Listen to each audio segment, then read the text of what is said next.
भाई अपने नबी से रिश्ते मजबूत कर जाओ रिश्ते मजबूत। अभी हमने नहीं देखा कितने जनाजे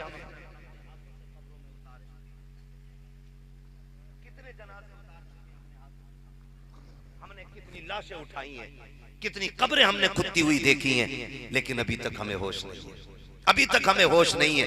जवान इस नशे में डूबा है कि अभी तो जवानी है, अभी तो वक्त है, देखा जाएगा। खुदा की कसम कुछ नहीं देख पाओगे, कुछ नहीं।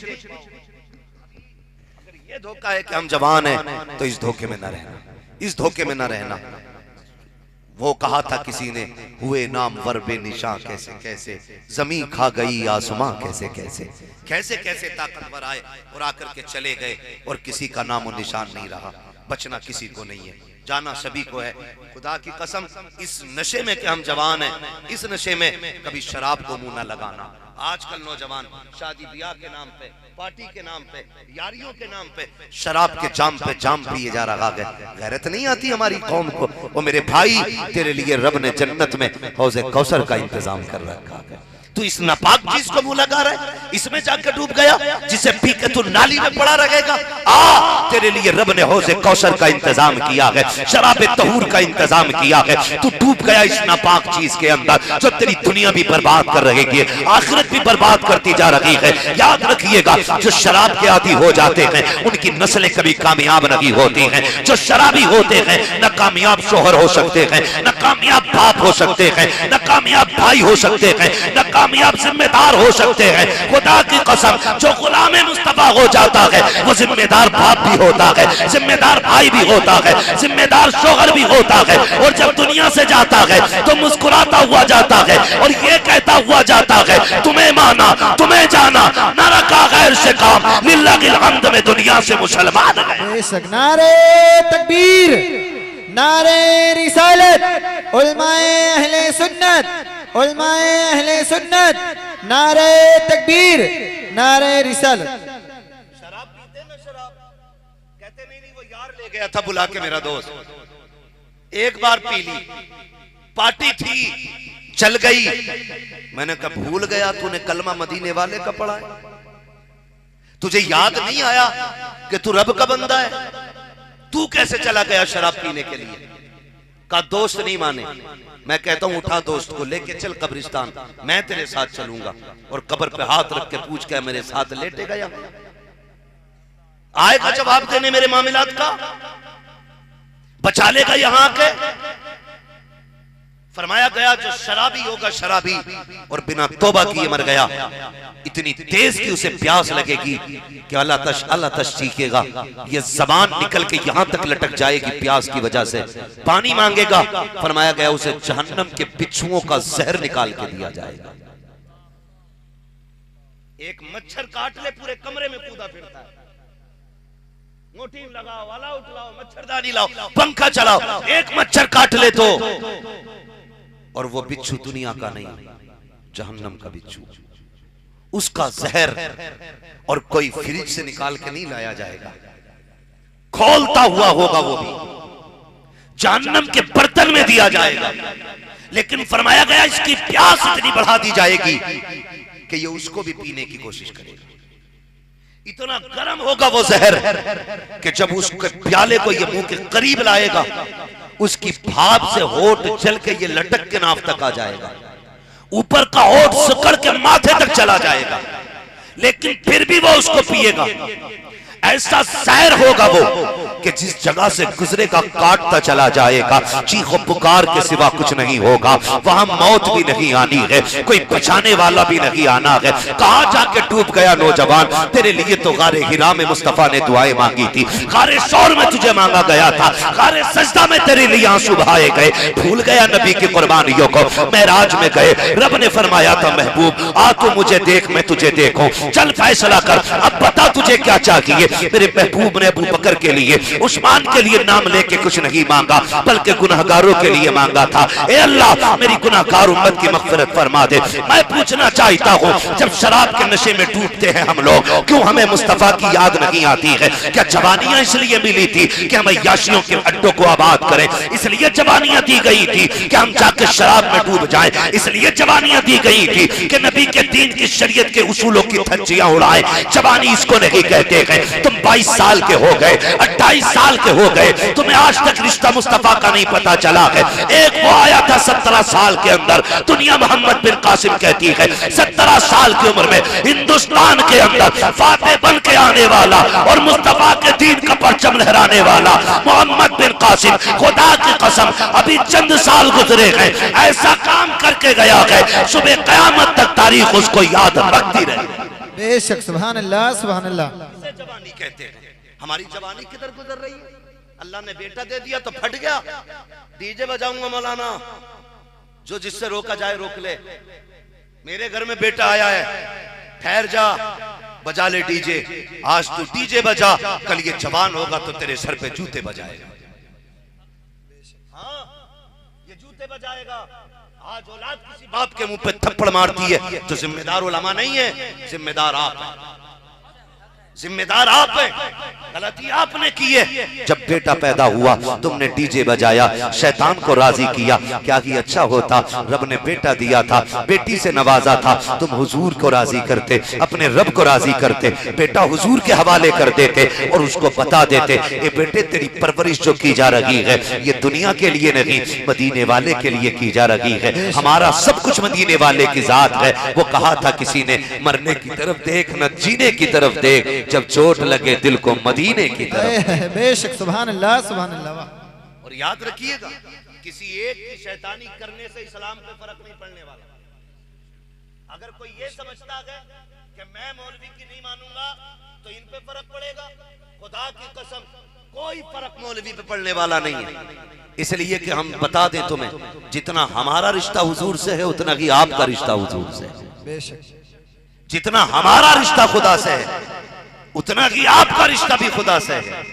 जितनी शरीयत की हदें हम पे लाजिम होती हैं उतनी ही आप पे लाजिम होती हैं। जितना एहसान हम पे मदीने वाले का है उतना ही एहसान सब पे मदीने वाले का है। तो हम कोशिश ये करें कि अपनी जिंदगी में अल्लाह और उसके रसूल को राजी करें, अल्लाह और उसके रसूल को राजी करें। यही असले जिंदगी है, यही असले जिंदगी है। लेकिन हम बेटे को क्या सिखाते हैं? लल्ला, जब तू पैदा हुआ तो हमने 50,000 का डीजे मंगाया था। क्यों मंगा रहे? हम ठहरे मुखिया, हम ठहरे प्रधान, हम ठहरे जमींदार। अगर डीजे नहीं बजा तो फिर नाक और मूंछ पे घी का चराग कहां से जलेगा? जला ले चराग मूंछ पे, मगर होश करना कहीं इस मूंछ के चराग से तेरे कपड़ों में आग ना लग जाए। हाँ, और सच्चाई भी यही है, दिल के पपोले जल उठे सीने के दाग से, इस घर को आग लग गई घर के चराग से। अपने बच्चों को क्या सिखाया हमने? क्या सिखाया? मिलाद कर ले, बेटा दिया अल्लाह ने। कह रहा नहीं, वो दादी नहीं मान रही। दादी कह रही है कि मिलाद तो हमारे यहाँ मैयतों में होती है, खुशी के मौके पे तो कुछ रंगीनियां होनी चाहिए। ये वो दादी है जिससे कोई नमाज पढ़ तो कह रही घुटने काम नहीं कर रहे, कुरान पढ़ तो कह रही है टहले काम नहीं कर रहे। नेक कामों में करने में इस दादी पे मैयत आ जाती है, और जब डीजे बाजे गाजे हो जाए ना तो ये कूदती है हिरन की तरह। वो कह रही है भी दिल नहीं लग रहा, बस एक पैर तो आ चुका, दूसरा फिसलने की देर है, सारा दिल इकट्ठा लगने वाला। बेशक, सही कह रहा हूं मेरे भाई। ये कुछ बड़े बूढ़ों ने भी बेगैरती की हद कर दी। उम्र हो गई 90 की, अब भी शेविंग कर रहा बैठ के, खाल सुकड़ के मुंह के अंदर चली गई, लेकिन अब भी दाढ़ी मूंड रहा। गैरत कर, बाल सफेद हो गए, मौत का पैगाम आ गया है, तैयारी कर ले, वरना इतना रगड़ा जाएगा कोई बचाने वाला नसीब नहीं। बेशक, हम थोड़ी है बड़े बूढ़े भी। जब बैठेंगे चौराहे पे तो सबसे बड़े अल्लामा कह रहे हैं मौलाना को क्या पता, ये तो मस्जिद में रहने वाले आदमी है, 42 साल में क्या देखा इन्होंने? हाँ तूने देखा ना सब कुछ। अंगूठा छाप होता है। वो कहता इन्हें क्या पता है। खुदा की कसम साइंस उतना नहीं जानती जितना मुस्तफा के गुलाम जानते हैं। बेशक सुभान अल्लाह सुभान अल्लाह। इसलिए कि साइंस गुड़ा भाग से चलती है और उलमा मुस्तफा के दिए हुए तरीके पे चला कर। बेशक सुभान अल्लाह सुभान अल्लाह। वाह, आज साइंस पहुंची है। अब भी खड़े होकर पानी चलता कि नहीं चलता? अभी पीते? झूठ नहीं बोलना चाहिए। मार देते ना हाथ। चलो पानी नहीं, कोल्ड ड्रिंक मिल गई तो मार दिया हाथ। दुकान पे नहीं खड़े हो गए, बैठ के पी ले यार, के कहां बैठे, जगह ही नहीं है। और खुदा के बंदे, जब इस जमीन पे सजदा करने की इजाजत है तो इस जमीन पे बैठ के तू पानी नहीं पी सकता है? वहां कह रहे आप जगह ही नहीं है बैठने की, इसलिए खड़े खड़े मार दिया हाथ। आज से ज्यादा तुमने किडनी फेल होते देखी है? तुमसे पहले भी लोग थे। कितने लोगों के गुर्दे फेल होते थे? कितने लोगों को कैंसर होता था? नहीं ना। आज कसरत से हो रहा है। वजह क्या है? आज 1400 साल के बाद साइंस ये कह रही है कि अगर आप खड़े होकर पानी पिएंगे तो आपको किडनी का कैंसर हो जाए। 1400 साल के बाद आज कह रही है साइंस कि खड़े होकर नहीं पी सकते। 1400 साल पहले मेरे नबी ने कहा था बैठ के पानी पिया करो, किडनी भी सलामत रहेगी, तुम भी सलामत। सुभान अल्लाह सुभान अल्लाह। बेशक ये दूसरे की मेंढ काट के कह रहे हैं मौलवी क्या जाने, खड़ी खेती काट के कह रहे हैं मौलवी क्या जाने। मर के देख, ये निजाम है। न मौलवी के बगैर तू दुनिया में आता और न जाएगा मौलवी के बगैर। बेशक जिसे हम दो कौड़ी का समझते हैं ना, वही आके कान में अजान पड़ता है। जब दुनिया में आते हैं अजान होती है कि नहीं? सर क्यों हिला रहे हैं, बोले जरा भाई। होती है कि नहीं? कान में अजान पड़ी जाती है। और जब दुनिया से जाता है तो नमाज जनाजा होती है। तो मौलवी के बगैर आते भी नहीं है और जाते भी नहीं है। और कहते यही है कि मौलवी को पता क्या है। मौलवी ही को पता है तुझे कब्र में कैसे जाना है। मौलवी ही जानता है तेरा शैतान कैसे भगाना। खुदारा निकले इन सारी चीजों से। आज ना कह रहे अरे कोई बात नहीं, हम सिर्फ टोपी को मुसलमान समझते। रोज आना आधा किलो गोश्त खरीद के लाके भून के मारेगा, सोचेगा ये पूरा इस्लाम है। ये हालात है हमारे और हम समझते हैं ये पूरा इस्लाम है। गोश्त खाने को इस्लाम कहते हैं नहीं, हुजूर की मर्जी पे अपनी मर्जी को कुर्बान करने का नाम इस्लाम है। हुजूर की ख्वाहिश पे अपनी ख्वाहिशें लुटा देना ये इस्लाम है। उनकी चाहत पे अपनी चाहत कुर्बान कर देना, इसे इस्लाम कहा जाता है। रिश्ते होते हैं, रिश्ते होते हैं, रिश्ते इधर भी ऐसे मुंह देख रहे हैं जैसे इधर शादी नहीं होती। होती है ना शादी? तो रिश्तों में इधर भी सोने की अंगूठी चलती है। चलती होगी, मानते नहीं, क्योंकि जब तक भैंस वाली जंजीर सोने की ना हो ना तो रिश्ता ही पक्का नहीं होता। गले वाली जंजीर, इधर क्या बोलते हैं? जंजीर बोलते हैं, चैन बोलते हैं। चैन बोलते हैं ना गले। दूल्हा को मिलती है नहीं, कितनी खुशी से खड़ा हो जाता गले में डलवाने के लिए। फिर अंगूठी पहनाई जाती है बेगैरत को। ये पहन के यूं यूं दिखा रहा घुमा के। हाँ, अगर सोने की अंगूठी नहीं आए तो रिश्ता पक्का नहीं समझते। ये अमीरी नहीं, फटीचरपन है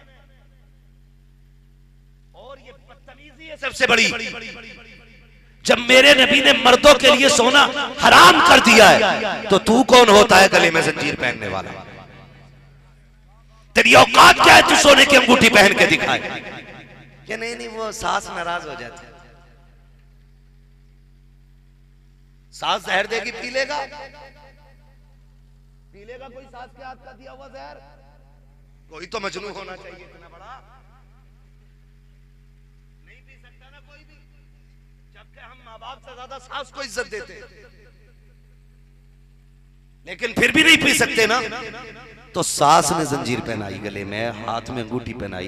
तूने कहा नाराज हो जाता, साला पहना रहा था, ससुर बैठा था, एक बार तू ये तो कह देता नहीं भाई ये नहीं पहननी है, अगर इसको पहनूंगा, अगर नहीं पहनूंगा तो तुम नाराज होगे, पहनूंगा तो मदीने वाला नाराज हो जाएगा। ये कह के उतार देते, तू रूठे तो रूठे, मेरा मदीने वाला नहीं रूठना चाहिए, इसलिए ये जंजीर तुम्हें मुबारक हो, ये सोना तुम्हें मुबारक हो। ये बात कह करके आपको वापस कर देना था, लेकिन हम पहन लिया करते हैं। नौजवानों इसे इश्क रसूल नहीं कहते हैं। आओ तुम्हें तारीख का ये बाप बताता चलूं।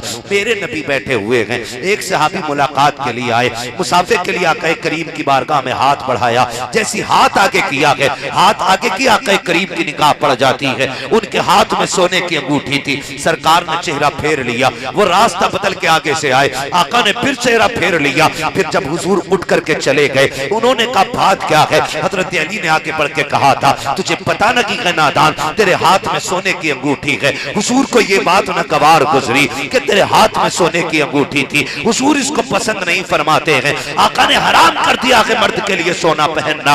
उस नौजवान ने जानते हो अंगूठी निकाली, जमीन पे फेंक दी। फिर ख्याल आया, उठा करके दूर फेंकने लगे। किसी ने कहा फेंक क्यों रहा है? बच्चों को ले जा करके अपनी बीवी को इसका जेवर बनवा देना। सोना मर्द के लिए हराम है, औरत के लिए जायज है, इसको फेंक के नुकसान न कर। उसने कहा मुझे बीवी को भी नहीं पहनाना। कहा किस लिए? कहा जिसको मुस्तफा नजर से गिरा दे उसको गुलाम उठा के ले जाए, ये गवारा नहीं हो सकता।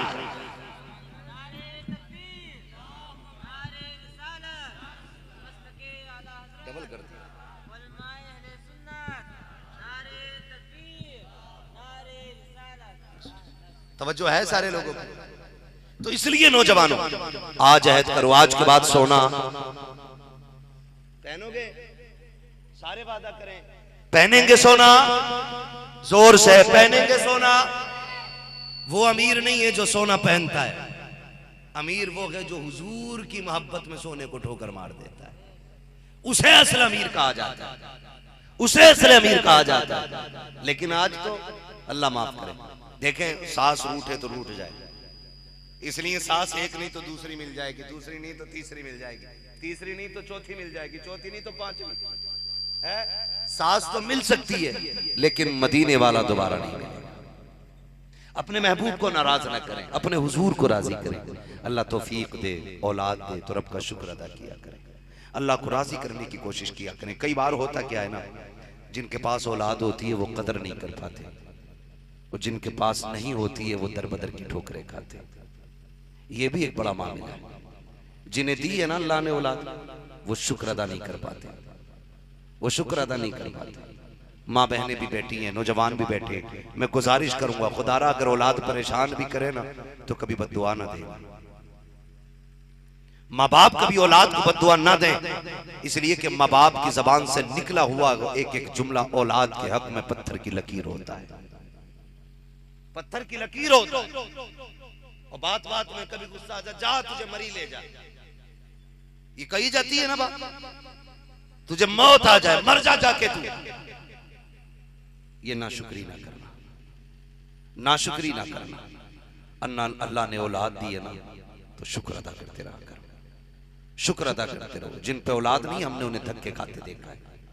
कोई मजार, कोई मस्जिद, कोई डॉक्टर, कोई तबीब, कोई हकीम, कोई डोरी वाला, कोई तावीज वाला, कोई जगह ऐसी नहीं होती जहां वो जाकर के अपने बच्चे के लिए भीख नहीं मांगते। लेकिन याद रखिए अल्लाह जिसे चाहता है बेटी देता है, जिसे चाहता है बेटे देता है, और वो नहीं चाहता तो कुछ नहीं देता, और चाहता है तो दोनों ही दे देता है। ये सब किसके फैसले, किसके फैसले, किसके फैसले? अल्लाह के फैसले। और एक बात और है जो जहन में आ गई, मैं कह जाऊं आज रब्बन भाई के हवाले से आप तक ये पैगाम पहुंच रहा है तो सुन लें। कई बार ये भी होता है कि अगर किसी बच्ची की गोद में सिर्फ बेटी बेटी आती है तो हमारा मुआशरा उसे मनहूस कहने लग जाता है। आज भी ये बीमारी खत्म नहीं हुई हमारे समाज में, आज भी ये बीमारियां हैं। आज भी किसी घर में बेटी बेटी होती है तो सास कहती है पता नहीं कैसी कोक लेके आई है, सिर्फ बच्चियां ही बच्चियां हो रही है। कोई कहता मनहूस है ये, कोई कहता इसकी वजह से हमारे नस्ल को नजर लग गई है, एक बेटा नहीं आ रहा है। शर्म कर, ये बेटी हो ये बेटा, ये औरत की मर्जी से नहीं, ये रब की मर्जी से आया करते हैं। ये जोर से ये रब की मर्जी से आया करते हैं। अल्लाह आपको बेटा दे तब भी शुक्र अदा करो, इसलिए कि बेटे भी अल्लाह नसीबों से अता फरमाता है। और अगर अल्लाह बेटी दे दे तो 2 सजदे शुक्र अदा किया करो, इसलिए कि सिर्फ बेटी जो है सहारा बन के नहीं आती, रब की रहमत बन के आया करती है। रहमत बन के बेटियां आया करती है। और हमारा वो समाज जो किसी भी औरत को जिम्मेदार ठहराता है। अभी कुछ दिन पहले की बात है, एक साहब मिले, उन्होंने खुद कहा था दुआ करें, 3 बेटी हो गई है, दामाद बुलाने नहीं आ रहा है, बेटी को दामाद बुलाने नहीं आ रहा है। ऐसे दामादों से गुजारिश है, इब्लीस ना बन, फिरौन ना बन, शद्दाद ना बन। ये मत सोच के तुझे जमीन पे रहना है, अल्लाह कब्र में गिरा के इतना तड़पाएगा, इतना तड़पाएगा कि कम नसीब बेटी के आंसू इतने नहीं गिरे होंगे जितना खुदा तुझे कब्र में रुलाए। इसलिए किसी पे सितम मत कीजिएगा, जुल्म मत कीजिएगा। कितना सितम करते हैं, निकालो इसे घर से। बेटी बेटी हो रही है। एक साहब कहने लगे दूसरा निकाह कर लूं मैं। मैंने कहा क्यों? कहा कि इस बीवी से सिर्फ बेटी बेटियां हैं। मैंने कहा क्या तुम निकाह करके रब के फैसले बदल दोगे? बदल सकता कोई रब के फैसले? बोले कोई बदल सकता है? पढ़ा लिखा बंदा कह रहा था, थोड़ा बहुत पढ़ा लिखा था, मतलब अंगूठा छाप नहीं था। कह रहा मौलाना दूसरा निकाह कर लूं ताकि उससे अल्लाह बेटा दे दे। ओ भाई, ये इसके नसीब या तेरे नसीब की बात नहीं, ये रब के फैसलों की बात है। अगर तेरे घर में बेटा नहीं आ रहा है तो दूसरे निकाह के ख्वाब ना देख, किसी की बेटी का दिल ना दुखा, किसी पे सितम ना कर, किसी को रुला मत। अगर तुझे बेटा चाहिए खुद रोना शुरू कर दे, सजदे में गिरना शुरू कर दे। अगर वो राजी हो जाएगा तुझे एक के बदले में 10-10 बेटे अता फरमा दे, क्योंकि उसके खजाने में कमी नहीं है। लेकिन होता क्या, होता यही है कि जिम्मेदार सिर्फ बेटी समझी जाती है। किसी की बेटी पे सितम ना करना, सताना मत। कई बेटियों के घर वीरान कर दिए गए। बात याद आ गई तो मैं ये सुना जाऊं। शख्स था एक, अल्लाह ने उसे 6 बेटियां अता फरमाई। कितनी कितनी 6 बेटियां अता। जब 7वीं मर्तबा उसकी बीवी उम्मीद से हुई, उसने पकड़ा बालों से और कहने लगा सुन, अगर इस बार बेटी पैदा हो गई ना तो बच्ची को कत्ल कर दूंगा और तुझे घर से निकाल दूंगा। इतनी बड़ी धमकी उसने दी। तो माँ होती है ना, माँ होती है। उसने रो के कहा मालिक करम कर, मैं माँ हूं, मुझे घर से निकाल देगा तो कोई बात नहीं। लेकिन इसने बात बड़ी कर दी है। इसने कहा अगर बेटी पैदा हो गई तो उस बच्ची को कत्ल करने को कह रहा है। या अल्लाह, अगर बेटी कत्ल होगी मैं कैसे देखूंगी? ए मेरे तू कादिर मुतलक मालिक, मुझे तेरे फैसलों से कोई शिकायत नहीं हुई। तूने एक बेटी दी, मैंने शुक्र का दामन फैला के ली। तूने दूसरी बेटी दी, मैंने शुक्र का दामन फैलाया।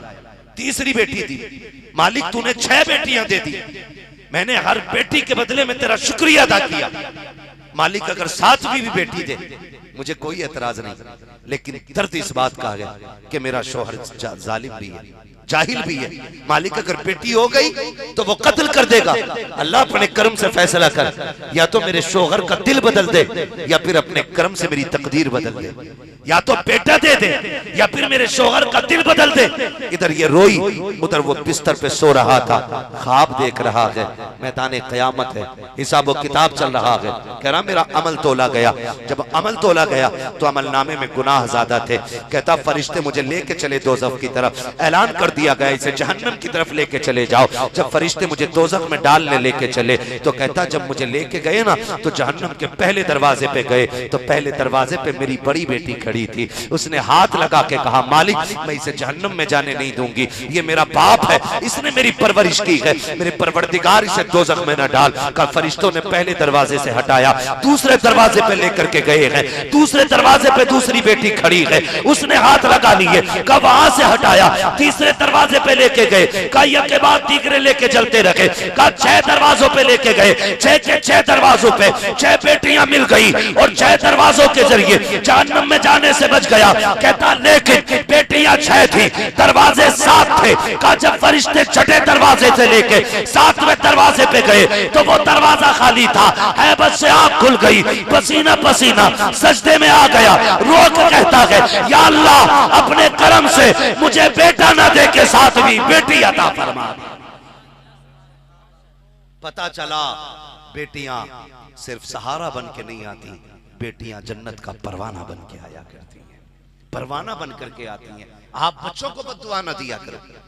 अल्लाह जिसे चाहता बेटी देता है और जिसे चाहता है बोले बेटा देता है। और अल्लाह जो दे उस पे राजी रहो, उसके फैसलों में राजी रहो, वरना ये कोई राजी रहना नहीं है जाकर के लोगों से कहना बेटा दे दो बेटा दे दो, ये कोई फैसला नहीं है। अपने रब को राजी करने के रास्ते निकालो, रब को राजी करने के। तो मैं बात अर्ज कर रहा था, अल्लाह औलाद दे तो अल्लाह का शुक्र अदा करेंगे इंशाअल्लाह। और कभी भी माँ बाप अपनी औलाद को बद्दुआ ना दे। तेरा कितना भी दिल दुख जाए बर्दाश्त कर, ये तो इसकी कम नसीबी है कि ये माँ बाप को दुख दे रहा है, लेकिन माँ बाप की जिम्मेदारी है वो बद्दुआ ना दे।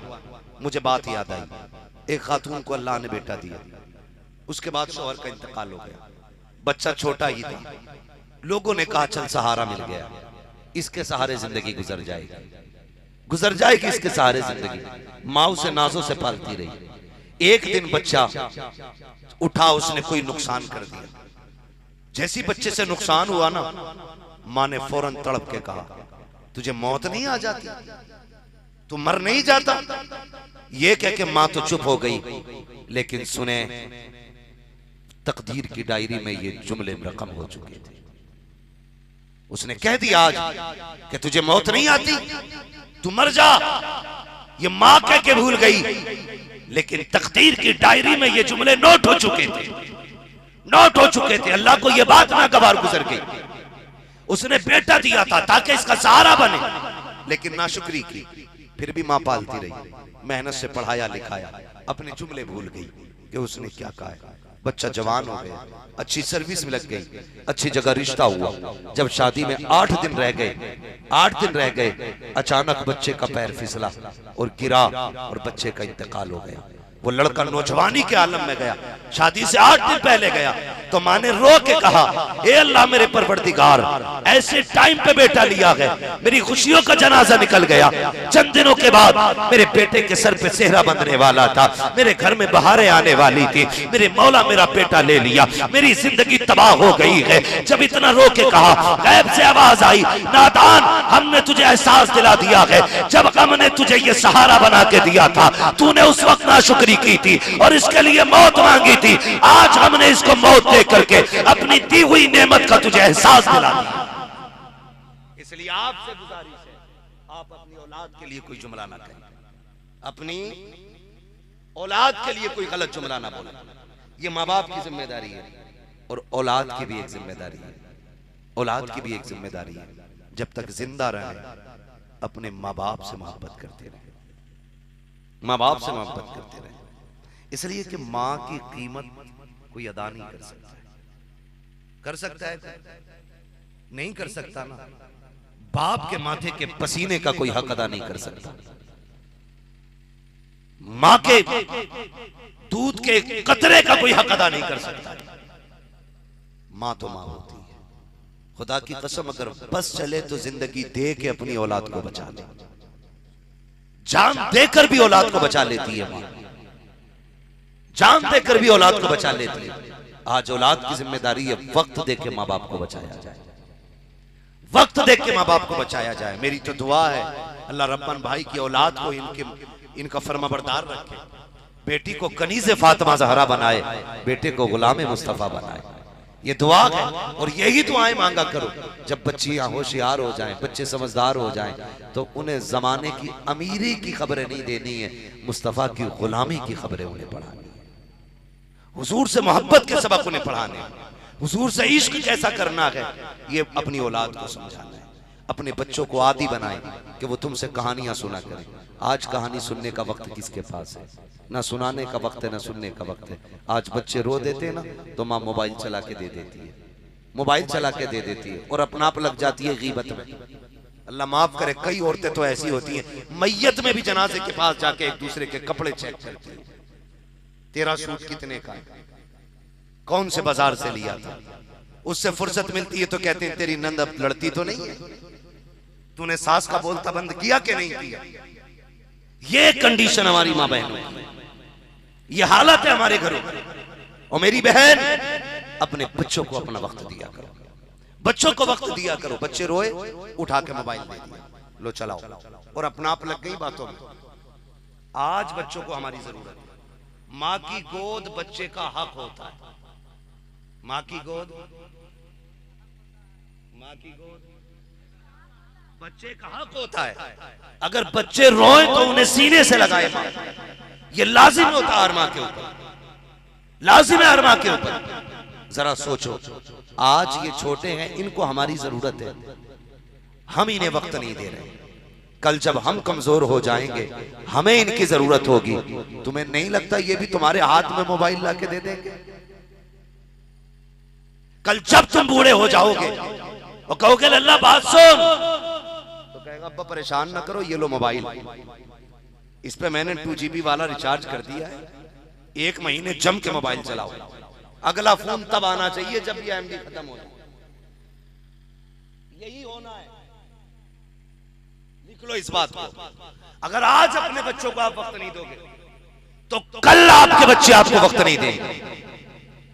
मैं बहनों से मैं गुजारिश करूंगा, अगर बच्चे रोया करें इन्हें मोबाइल दे के वक्त जाए न किया करो। अगर बच्चे रोया करें इन्हें मोबाइल दे करके इनका वक्त ना काटा करो। अगर बच्चे रोया करें तो करना यह है, जो गोद इनका हक है इनको सीने से लगाया करो और इन्हें गाने सुना के न छुपाओ, बल्कि वो लोरियां दो जो मुस्तफा के गुलामों ने दी थी, ताकि आने वाली नस्लें डांसर पैदा ना हो, गुलामे मुस्तफा बनकर पैदा हो। क्या सिखाना है उन्हें? सीने से लगाओ और ये लोरी दो कि मैं सो जाऊं या मुस्तफा कहते कहते कुले आंख सल्ले अला कहते। ये लोरियां बच्चों को दिया। आज तो इसको लगा के अम्मा ने दी, और जब वो होश संभालते ही डांस कर दिया तो हाफिज जी क्या पढ़ा रहे हो, मेरा लोंडा नाच रहा। तो ये हाफिज जी ने नहीं, मेरी बहन ये तूने पढ़ाया, इसे तुमने पढ़ाया। इसलिए बच्चों की सही परवरिश करें। तालीम सबसे ज्यादा जरूरी है। माँ बाप अपने बच्चों को पढ़ाएं जरूर। अगर आप पढ़ाएंगे नहीं तो आप कितने भी पैसे वाले हैं, आपके बच्चे चोर बनेंगे, डाकू बनेंगे, डकैत बनेंगे, धोखेबाज बनेंगे, लुटेरे बनेंगे, एक अच्छे इंसान नहीं बन सकते। ये भी बात 100%।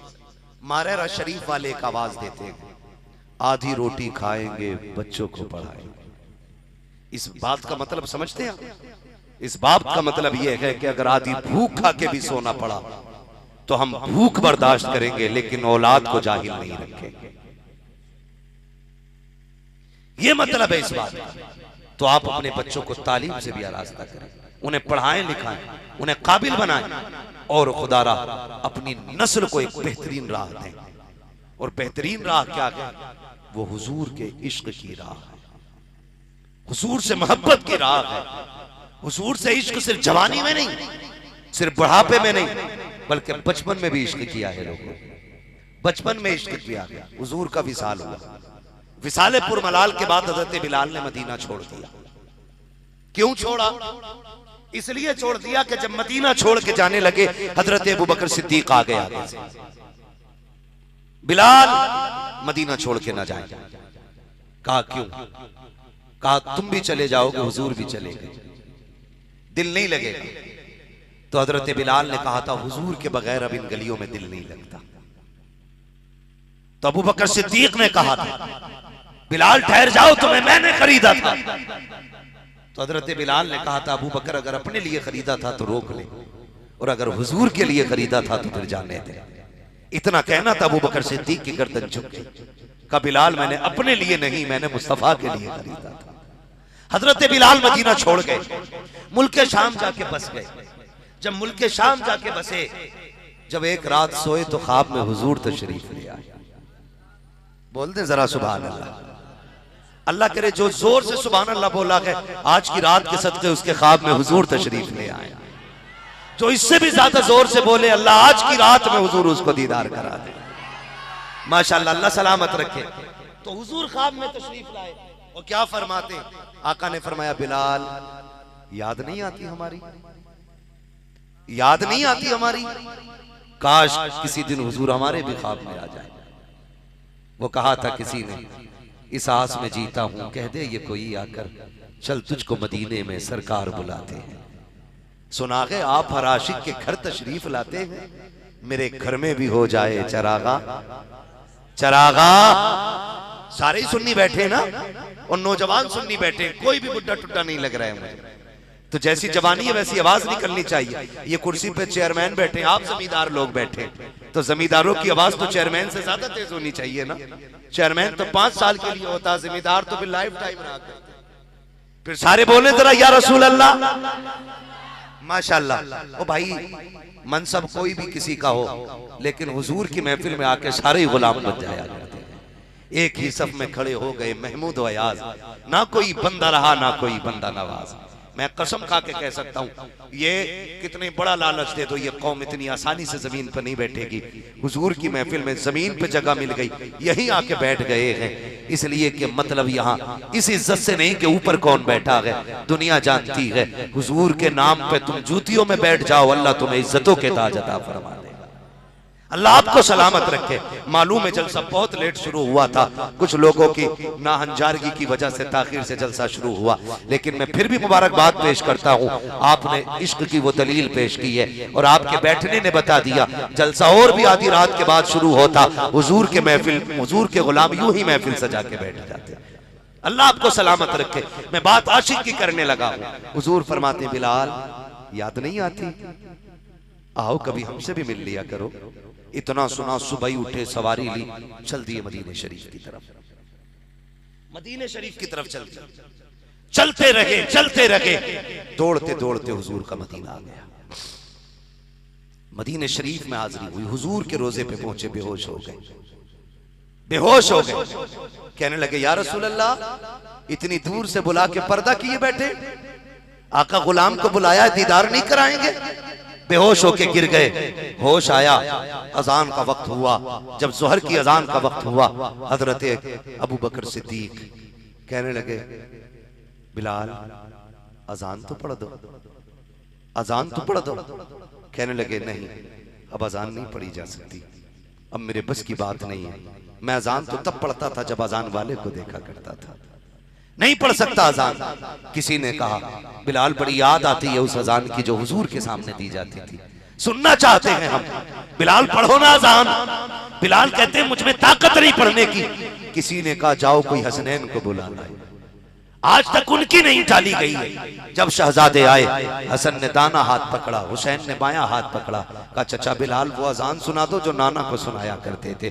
जब शहजादों ने इतना कहा है, अब बिलाल मजबूरी में उठे हैं, कान में उंगली डाली है। मैं तुम्हें बता रहा हूँ बच्चों ने कैसा इश्क किया है। जैसी जबान से अल्लाह अकबर कहा है, जो किसान जहाँ खेत में काम कर रहा था, हल छोड़ दिया था, जिसके हाथ में फावड़ा था, फावड़ा फेंक दिया, जो जिस काम में था सब कुछ छोड़ करके सबकी तोड़ मस्जिद नबी की तरफ लग जाती है। सब तोड़ रहे थे, जो माए चूल्हों में रोटियां सेक रही थी, खाना छोड़ दिया, मस्जिद नबी की तरफ दौड़े। बच्चे माओ की गोद में उछल उछल के कह रहे थे ए मां बताना ये आवाज तो मुअज्जिन रसूल की लग रही है, लगता है हुजूर का बिलाल आ गया है। माए कह रही थी हाँ बेटे बिलाल की अजान है। जब अजान पढ़ते बिलाल को देखा, बच्चे माओ का मुंह चूम के कहते थे ए मां मुअज्जिन तो आ गया है, बताना इमाम कब आएगा।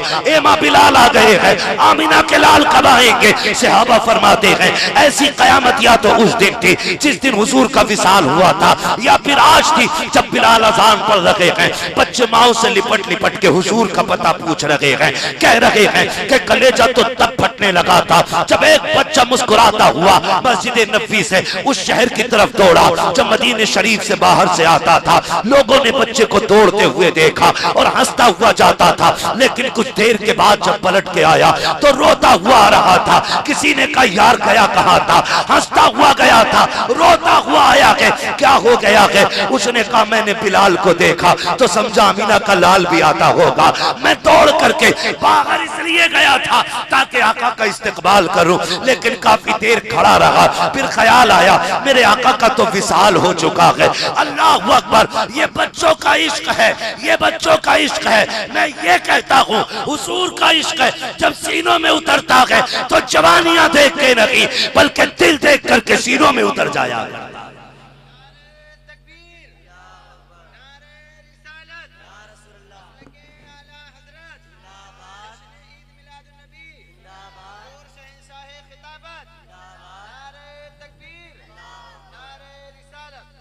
ओ भाई, अपने बच्चों को हुजूर का इश्क सिखाओ, हुजूर का इश्क सिखाओ। ये इश्क ही तो था बिलाल के सीने में।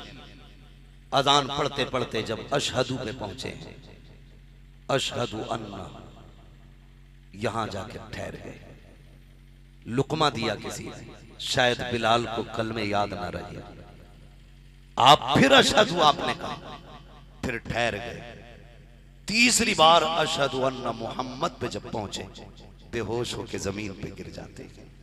होश आया, उठे, सीधे मुल्क शाम चले गए और वहीं पूरी जिंदगी गुजार दी, पूरी जिंदगी गुजार दी। लेकिन जानते हो आज मौत आती है ना तो हम लोग कांपते, क्योंकि तैयारी कोई नहीं है। डरते हैं क्योंकि तैयारी कोई नहीं है। लेकिन जब हजरत बिलाल का आखिरी वक्त आया, अपनी बीवी से फरमाते हैं ऐसा करो मुझे गुस्ल दो। गुस्ल दिया गया। कहा मेरे बालों में तेल डाला जाए। बालों में तेल डाला गया। कहते मेरी आंखों में सुरमा लगाओ। आंखों में सुरमा लगाया गया। कहने लगे अब मेरे बाल काटे जाएं। बीवी कहती बिलाल आज किसके लिए सज रहे हो इतना? हजरत बिलाल ने कहा अपने महबूब के लिए सज रहा हूं।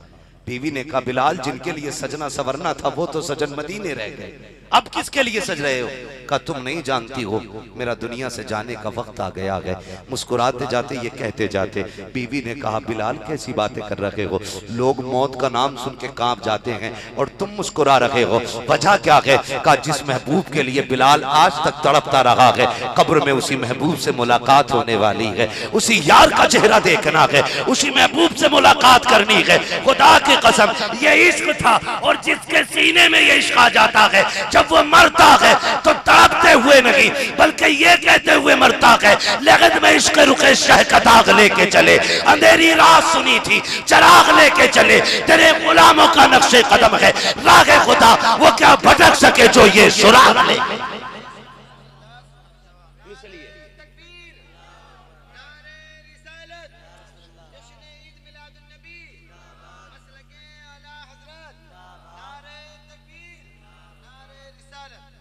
अपने बच्चों को हुजूर का इश्क सिखाएं, सिखाएं अपने बच्चों को हुजूर का इश्क। और नौजवानों यही जिंदगी है, सिर्फ यही जिंदगी है, इसके अलावा कुछ जिंदगी नहीं है, इसके अलावा सब कुछ बर्बाद है। मैं तो चैलेंज के साथ कहता हूं नौजवानों जिनके दाढ़ियां नहीं है वो चेहरों पे दाढ़ियां रख के देख लें, जो पैंट शर्ट पहनते हैं वो कुर्ता पजामा पहन के देखें। खुदा की कसम अगर सोओगे भी ना तो गुलामी मुस्तफा की खुशबू अपने अंदर से महसूस करोगे, खुशबू महसूस करोगे। और ये तजर्बा भी किया होगा जो सिर्फ जुमे जुमे को कुर्ता पजामा पहनते हैं, फिर उनसे पूछो वो अंदर अंदर कितने खुश होते हैं।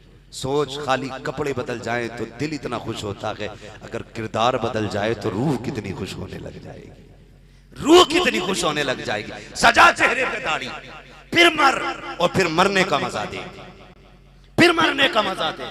जब किसी जवान की लाश पे जाना होता है कभी जनाजे में और चेहरे पे दाढ़ी नहीं होती, सबसे बड़ा दुखी होता है काश इसने चेहरे पे दाढ़ी रखी होती, काश इसने चेहरे पे दाढ़ी रखी होती। फरमाया गया, यहां तक बताया गया है, हमारे उलमा फरमाते कि अगर चेहरे पे दाढ़ी हो अकीदे के साथ दुनिया से गया है, सुन्नी सहीउल अकीदा मसलक के आला हजरत पे मौत आई है ना, और इसी मसलक पे दुनिया से गया है, तो फरिश्ते चेहरे से कफन हटा के चेहरे का नूर देख के ठक देते हैं। दूसरा कहता हिसाब नहीं लेना, वो कहता क्या करोगे पूछ के, इसकी दाढ़ी की चमक और इसके चेहरे का नूर बता रहा है ये सारे इम्तिहान जमीन पे पास करके आ गया। क्या हिसाब लेना, ये तो गुलामी है मुस्तफा में मरा है। देख इसकी दाढ़ी बता रखी है, इसके चेहरे की चमक बता रखी है, ये आया ही हुजूर के लिए है। राबिया बसरिया कब्र में गई, फरिश्तों ने हिसाब लिया, राबिया मर रब्बु का, आप कहती है तुम बताओ तुम्हारा रब कौन है, तुम बताओ तुम्हारा रब कौन है। कहा हमें हमारे रब ने भेजा है। कहा कहां से आए हो, कहा आसमानों से। कहा तुम मुसाफत तय करके आए हो हजारों मील की, तुम रब को नहीं भूले, मैं चंद कदम चल के आई हूं तो अपने रब को कैसे भूल। वो भाई ऐसे हालात बना लो, ऐसे हालात बना लो कि मरने के बाद डर नहीं होना चाहिए, डर नहीं होना चाहिए। काम अच्छे कर जाओ, नेक काम कर जाओ। आज ये महफिल सजी है, इसे हल्के में मत लेना, इसे हल्के में मत लेना। और ये हर किसी का मुकद्दर भी नहीं होती, हर किसी का मुकद्दर भी नहीं होती है। वो किसी को पता चला, किसी ने किसी आलिम से सुना था, एक साहब ने, कि जहां पे हुजूर की महफिल सजती है वहां हुजूर आया करते। उसके दिल में तमन्ना जाग गई, मैं भी हुजूर की महफिल सजाऊंगा। कई साल उसने इकट्ठा किया, हुजूर के नाम की महफिल सजाई। जलसा खत्म हो गया, लोग चले गए। 2-4 दिन बाद उसकी मौलाना से मुलाकात हुई, जिनको उसने बुलाया था तकरीर के लिए, और उनके कदमों से लिपट गया। कहा क्या बात है, खैर तो है। उसने कहा आप तो तकरीर करके आ गए थे, सब लोग चले गए थे, मैं भी बिस्तर पे लेटा। कहने लगे सारे सो गए थे लेकिन मेरी किस्मत जाग गई थी। कहा क्यों? कहा जब मैं सोया तो मेरे ख्वाब में मदीने वाले तशरीफ लाए थे, हुजूर आए थे और फरमाने लगे तूने हमारी मोहब्बत में ये महफिल सजाई है, जा रब ने तेरी भी मगफिरत फरमा दी है, और जितने तेरी महफिल में आए थे अल्लाह ने सबकी मगफिरत फरमा दी, सबकी मगफिरत फरमा दी है। इसे हल्के में मत लेना। अल्लाह तौफीक दे, हुजूर की महफिलें सजाया करो, हुजूर की बातें किया करो। मर जाना है, कुछ नहीं बचना है, मौत सबको आनी है। मजा तो तब है ना चेहरा बिलाल जैसा हो, चेहरा अबू बकर जैसा हो, लिबास उमर जैसा हो, नमाज मुस्तफा के सहाबा जैसा हो, किरदार अबू बकर जैसा हो, फिर जीने और मरने का मजा देखो। वैसे भी घुट घुट के मरना है, हादसे हो रहे हैं। कई बार तो इतनी खतरनाक मौतें हादसे में होती हैं कि आईडियां जेब में नहीं होती, चेहरों से पहचान नहीं होती है, कहीं की कई लाशें पहुंचा दी जाती हैं। मैं कहता हूं कोई आईडी हो ना हो, चेहरे पे दाढ़ी रख लो, अगर कितने भी तुम्हारे निशानात मिट जाएंगे ये चेहरे के बाल बता देंगे। इसे लावारिस न समझना, ये दाढ़ी बता रही है, ये जो मरा है ये लावारिस नहीं, इसका काबे वाला भी वारिस है, खुद मदीने वाला भी।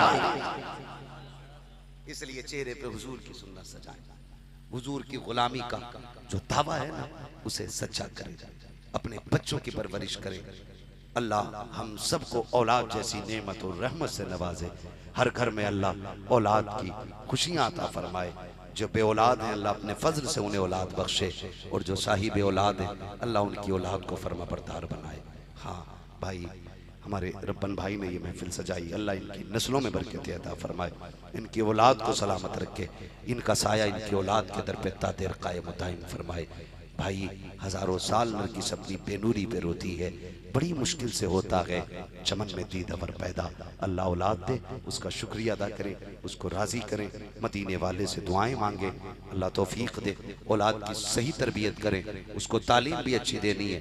एक बात और मैं रब्बन भाई के जरिए और सभी लोगों से ये बात कह के जाना चाहता हूँ, याद रखिए फरमाया जो गया है, जिसको अल्लाह ने 3 बेटियां दी उसने पाल पोस के उनको बड़ा करके इज्जत से रुखसत कर दिया। हुजूर फरमाते वो जन्नती है, तो उसमें ख्याल रखिएगा 3 काम है, खाली जवान करके शादी नहीं करना है। 1 घंटा हो गया भाई, कल ईद भी है, थोड़ा ख्याल रखिएगा। ये तो रब्बन भाई की मोहब्बत थी जो आज की रात में हम अपना घर छोड़ के यहाँ चले आए हैं, सिर्फ इसलिए मैंने सोचा अगर रब्बन भाई इतनी कुर्बानी दे सकते हैं तो फिर थोड़ी कुर्बानी हमें भी देनी चाहिए। अल्लाह सलामत रखे हमारे इन भाइयों को, और ये जितने आए बैठे हैं, कल ईद का दिन है, अल्लाह सबकी खैरियत से ईद कराए और अल्लाह सबको ईद की मुबारकबादियाँ और खुशियाँ अता फरमाए। हाँ भाई, इंशाअल्लाह कभी जो उधार रह जाएगा कभी फिर कर्जे के तौर पे बुलवा लीजिएगा। लेकिन वक्त चूँकि ये काफ़ी ताख़ीर से जलसा भी शुरू हुआ, कुछ रुकावटों की बुनियाद पर, लेकिन शुक्र रब का के जलसा शुरू हो गया।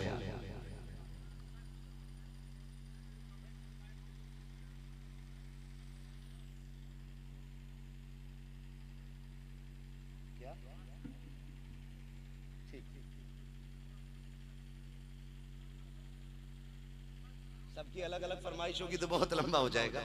मैं कोई एक फरमाइश पूरी कर लेता हूँ, बैठ जाएं भाई, अल्लाह सलामत रखे, ये मोहब्बत है आपकी। तो मैं जो बात अर्ज कर रहा था उसको भी जरा गौर से सुन लीजिएगा, बहुत गौर से इस बात को सुन ले कि सिर्फ शादी कर देना काफी नहीं है, बल्कि फरमाया अगर बेटी पैदा हो तो पहला हक उसका यह है कि नाम अच्छा रखा जाए। नाम नाम नाम अच्छा नाम कौन सा? सानिया। हाँ कह रहा मौलाना नाम बताइयो। मौलाना कहते हैं कि अपनी बेटी का नाम जैनब रख दो। कहते रहे आप पुराना हो गया, नया बताओ, नया बताओ। एक तो कह रहा है मैंने अपनी बेटी का नाम एलियन रखा, इसका क्या माना है? मैंने कहा डिमंगर तू ही जाने। ऐसे ऐसे कुटबड़न सुटबड़न नाम निकाल निकाल के ला रहे हैं, अल्लाह माफ करे। मौलवी अच्छा नाम बता देता, कह रहा नहीं पुराना हो गया, पहला हक यह है बेटी का तो उसका नाम अच्छा रखा जाए। और जमीन पे अच्छा नाम फातिमा है। महबूब फरमाते हैं जो मेरी बेटी की मोहब्बत में अपनी बेटी का नाम फातिमा रखेगा, अल्लाह कयामत में मेरी बेटी के सदके में उसकी बेटी की भी मगफिरत फरमाएगा और उसके बाप की भी मगफिरत फरमा देगा। पहला काम क्या है? अच्छा नाम रखना। कौन सा? अच्छा नाम रखना, ये पहला हक। दूसरा हक फरमाया गया फिर उसकी तरबियत अच्छी होनी चाहिए। ये बच्ची का दूसरा हक है कि उसकी तालीम और तरबियत दुरुस्त होनी चाहिए। हम अपनी बच्ची को दीन सिखाएं, शरीयत मुस्तफा सिखाएं, कुरान पढ़ना सिखाएं, उसको शरीयत के मसाइल सिखाएं, जायज नाजायज का इल्म दें, फिर ये उसका हक अदा हो जाए। और खाली IAS MBBS IPS बना करके तुमने शादी कर ली तो एक हक मार लिया बेटी का। आप पढ़ाइए सब कुछ लेकिन दीन भी सिखाइए। इतना तो सिखा दो कम से कम कनीज़े फातिमा कहलाने की हकदार बन जाए। हाँ, दुनिया की सबसे पहली मुफ्तिया को आयशा सिद्दीका कहा जाता है। सबसे पहली मुफ्तिया, सबसे पहली फकीहा औरतों में हजरत आयशा सिद्दीका है। उम्मुल मोमिनीन आयशा सिद्दीका रज़ी अल्लाह ताला अन्हा अल्लाहु अकबर दीन के मसाइल बताती थी। आज हमारी बहनों को पाकी नापाकी के मसाइल याद नहीं, जायज नाजायज के मसाइल याद नहीं, फिर नमाजें कैसे दुरुस्त होंगी? इसलिए दीन सिखाना जरूरी है, दीन सिखाना जरूरी है। दो काम हो गए। फिर तीसरी चीज यह है कि जब बेटी का रिश्ता करें तो दीनदार लोगों में करें। किन में करें? या पैसे वालों में? दीनदार घराना देखे। किसी शराबी के हाथ में बेटी का हाथ नहीं जाना चाहिए, किसी जुआरी के हाथ में बेटी का हाथ नहीं जाना चाहिए, किसी कबाबी के हाथ में बेटी का हाथ नहीं जाना चाहिए। अगर हाथ देना है तो कुरान के कारी के हाथ में हाथ दो, मस्जिद के नमाजी के हाथ में हाथ दो, रोजा रखने वालों के हाथ में हाथ दो, गरीबों की मदद करने वालों के हाथ में हाथ दो, दूसरों के काम आने वालों के हाथ में हाथ दो। इसलिए कि जो रब का हक अदा करेगा वही तेरी बेटी का भी हक अदा करेंगे। ये काम अगर जिसने ये तीन काम कर लिए, फरमाया फिर वो बंदा जन्नती है, फिर वो बंदा जन्नती है। सारी औलाद सबको प्यारी होती है, औलाद सबको प्यारी होती है, लेकिन हक अदा करना जरूरी होता है। कितनी प्यारी औलाद होती है। हुजूर वो हैं जो सारे नबियों के इमाम, सारे जोर से सारे। नींद आ रही है, मैं तो खुद खत्म करने लगा था। अगर जाग रहे तो बोले, वरना मैं बिल्कुल अभी खत्म कर देता हूं। सारे नबियों के, सारे नबियों के इमाम है, मगर औलाद की मोहब्बत देखें, औलाद की मोहब्बत देखें। हसनैन करीमैन सगे बेटे नहीं, नवासे हैं, नवासे आल हैं हुजूर की, नवासे मुस्तफा की। लेकिन कमाल ये था, हुजूर सजदे में होते, नवासा कमर पे आ जाता, हुजूर सजदा लंबा कर देते थे। रिश्ते देखिएगा, कभी शहजादे कंधे पे बैठते, कभी हुजूर की दाढ़ी से खेलते और हुजूर मुस्कुराते रहते थे। ये रिश्तों की तो बात है। और बढ़ के बात बताऊं, हुजूर की बारगाह में एक सहाबी की शिकायत लगी। 14 साल उम्र सहाबी की। इमाम हुसैन की उम्र शरीफ उस वक्त में तकरीबन 5 या 6 बरस की। ये उम्र शहजादे की।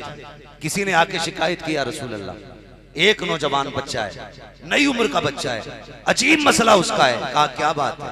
कहा कि सुने, जब आपके शहजादे चलते हैं ना तो वो पीछे पीछे चलता है, लेकिन तकलीफ और शिकायत या जो बात है वो आपसे कहनी ये है आका कि जब वो चलता है ना आपका शहजादा तो वो मिट्टी उठा के सर पे डाल लेता है, सर पे डाल लेता है। आका ये अमल सही है उसका?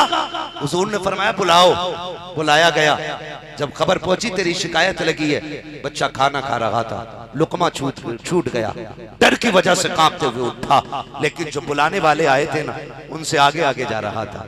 ठहर, रुकना, इतनी जल्दी क्यों जा रहा है? तेरी शिकायत लगी है और मुजरिम तो डर के चलते हैं, दबक के चलते हैं, तू दौड़ के जा रहा है। उसने कहा शिकायत हुई है, अपनी जगह है, मदीने वाला बुला रहा है, ये बात अपनी जगह। हुजूर ने बुलाया इसलिए दौड़ के जा रहा हूं। हुजूर की बारगाह में पहुंच गए, महफिल सजी है। आका ने बुलाया इधर आओ। बुलाया, शहजादे हुजूर के इमाम हुसैन बगल में बैठे। फरमाने लगे इन्हें जानते हो? जी। कौन है ये? कहा ये ज़हरा के लाल है, आपके नवासे। अच्छा, तुम्हारी शिकायत ये हुई है कि जब ये चलते हैं तुम इनके पीछे चलते हो? कहा जी सच है। कहा जहां इसके कदम पड़ते वहां की मिट्टी उठा लेते हो? कहा ये भी सच है। कहा सर पे डालते हो? कहा ये भी सच है। फिर हुजूर फरमाते बताइए क्यों करते हो? बच्चा रोने लगा। कहा या रसूल अल्लाह, जो चाहे सजा दे, लेकिन मेरे दिल की बात यह है, पूरा मदीना हुसैन से प्यार करता है, लेकिन मैं तेरे हुसैन से इश्क करता हूं, मैं तेरे हुसैन से इश्क करता हूं। आका इनके कदमों की खाक को सर का ताज बनाता हो, वो अब जो सजा चाहे आका अता फरमा दे। जैसे इतनी बात कही है, मेरे नबी अपनी जगह से उठ के खड़े हो जाते हैं। खुदा की कसम, नबी महराज में चले, अर्श की ख्वाहिश है कि तलवे चूमने मिल जाए, बैतुल मुक़द्दस से गुजरे, नबी सब पर सब खड़े हैं कि मुक्तदी बनने का शरफ मिल जाए, आसमानों से गुजरे, फरिश्ते इक्तदा चाहते हैं। अब अंदाजा लगाइए, मेरा नबी अपनी जगह से उठ के खड़ा हुआ और बाजू फैलाए, फरमाया तेरी सजा ये है, तू मोहम्मद के सीने से आके लग जा। आका ने सीने से लगाया और एक हाथ में उसका हाथ लिया, दूसरे हाथ में नवासे का हाथ लिया, आसमान की तरफ देखा, या अल्लाह मैंने इनको मिला दिया है, आखिरी दम तक तो इनको जुदा ना हो। ये औलाद की मोहब्बत होती है, ये औलाद का प्यार होता है। और मेरे भाई, अपनी औलाद से मोहब्बत करो, कदर करो, उन्हें वक्त दो, औलाद को वक्त दो अपनी। ये भी बहुत बड़ी कमी है, हम औलाद को वक्त नहीं दे पाते। और कहते हैं बेटा बिगड़ गया, ये याद रखना कम से कम आधा घंटा रोज अपने बच्चों को आप शाम में दें, सोने से पहले आधा घंटा रोज अपने बच्चों को दें।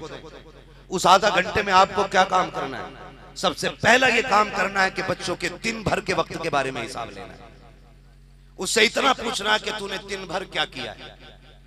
अगर उसके काम आपको लगते हैं सही हैं, तो फिर आपकी जिम्मेदारी बनती है उसकी हौसला अफजाई करें।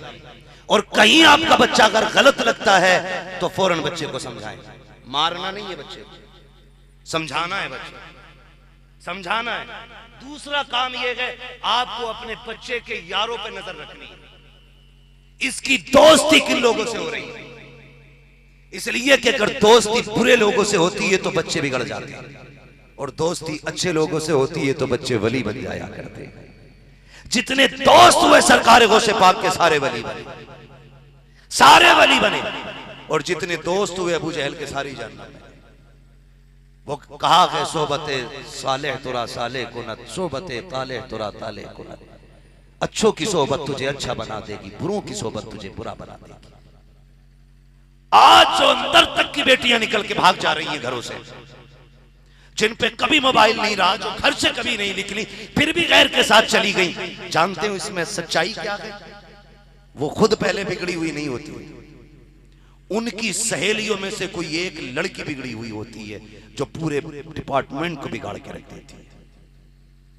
इसलिए आप अपने बच्चों के हर दोस्त पे, हर यार पे नजर रखें, बेटियों की सहेली पे नजर रखें। जरूरी नहीं है पर्दा सिर्फ मर्दों से हो, गैरत वाली औरतों का पर्दा बेगैरत औरतों से भी करना चाहिए, ये भी लाजिम है।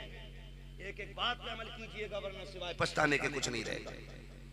अपने बच्चों के दोस्तों पे नजर रखें, और फिर उसके बाद थोड़ा सा वक्त मिले अपने बच्चों को अल्लाह रसूल की बातें बताएं। एक सहाबी का तज़किरा अपने बच्चे को सुनाएं।